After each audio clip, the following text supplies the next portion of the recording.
چاند کی روشنی دل کو سکون دیتی ہے۔ رات کی تاریکی میں چاند ہمیں امید کا احساس دلاتا ہے۔ قرآن میں چاند کی منزلوں کا بھی ذکر ہے۔ دیکھیے سورہ یاسین 36-39، جس سے انسان وقت، مہینوں اور عبادات کے نظام کو سمجھتا ہے۔ روشنی اور زندگی۔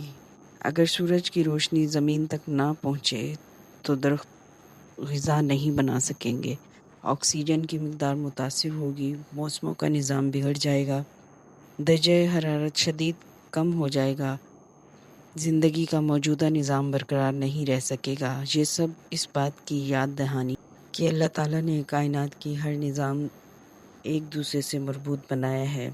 انسان کی زندگی میں روشنی۔ کیا اندھیرا بھی نعمت ہے؟ بظاہر انسان روشنی کو پسند کرتا ہے، مگر اگر رات کبھی نہ آئے تو کیا ہوگا؟ انسان آرام نہیں کر سکے گا، بہت سے جانوروں کا قدرتی نظام متاثر ہوگا، پودوں کے حیاتیاتی عمل بھی بدل جائیں گے۔ اس لیے قرآن رات اور دن دونوں کو اللہ کی نشانیاں قرار دیتا ہے۔ روشنی اور اندھیرا ایک دوسرے کے مخالف ضرور ہیں، لیکن دونوں مل کر زندگی کا توازن قائم رکھتے ہیں۔ غور و فکر۔ کبھی صبح سورج نکلتے وقت خاموشی سے چند لمحے آسمان کی طرف دیکھیے۔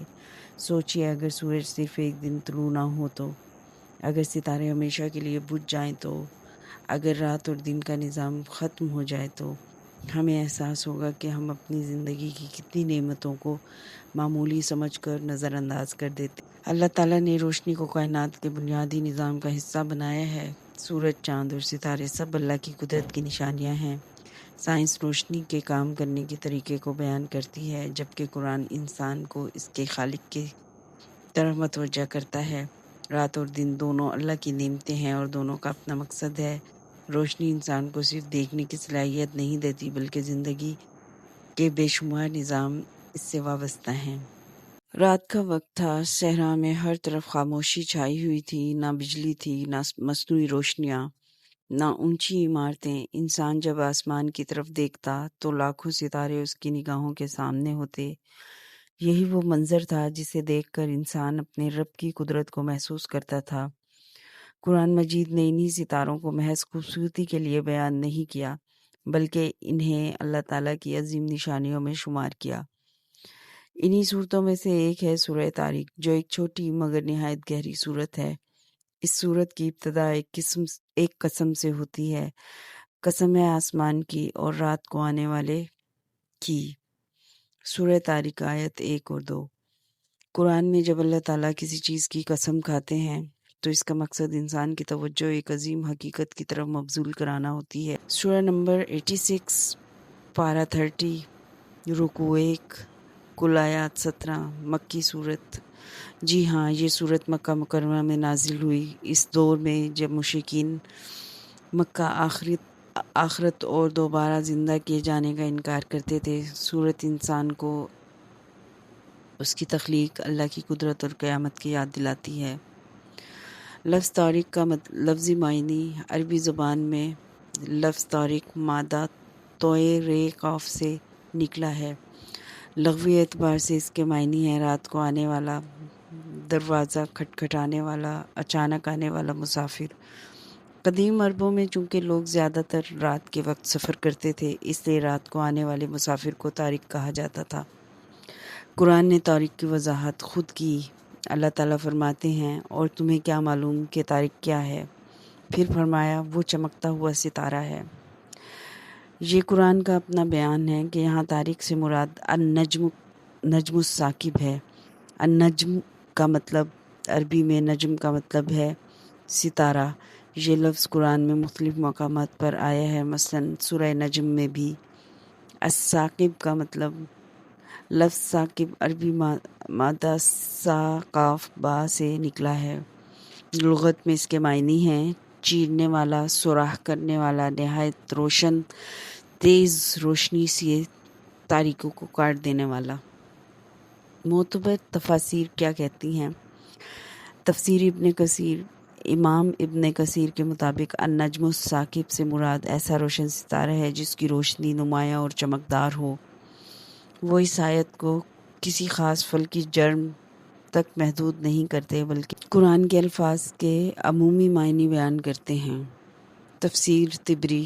امام طبری لکھتے ہیں کہ الثاقب اس ستارے کو کہتے ہیں جس کی روشنی تاریکی کو چیرتی ہوئی محسوس ہو۔ ان کے نزدیک اصل مقصد ستارے کی نمایاں روشنی بیان کرنا ہے۔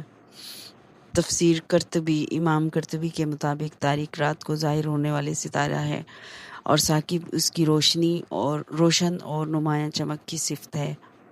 تفسیر سعدی۔ شیخ عبد الرحمن سعدی لکھتے ہیں کہ اللہ تعالیٰ نے اس ستارے کی قسم کھا کر انسان کو اپنی قدرت اور نگرانی کی طرف متوجہ کیا، کیونکہ اس کے بعد فرمایا گیا کہ ہر انسان پر ایک نگہبان مقرر ہے۔ کیا نجم الثاقب کوئی مخصوص ستارہ ہے؟ یہاں احتیاط بہت ضروری ہے۔ بعض جدید مصنفین نے النجم الثاقب کو پلسر یا نیوٹران ستارے سے جوڑنے کی کوشش کی ہے، کیونکہ پلسر انتہائی طاقتور شعاعیں خارج کرتا ہے، لیکن یہ بات واضح رہنی چاہیے۔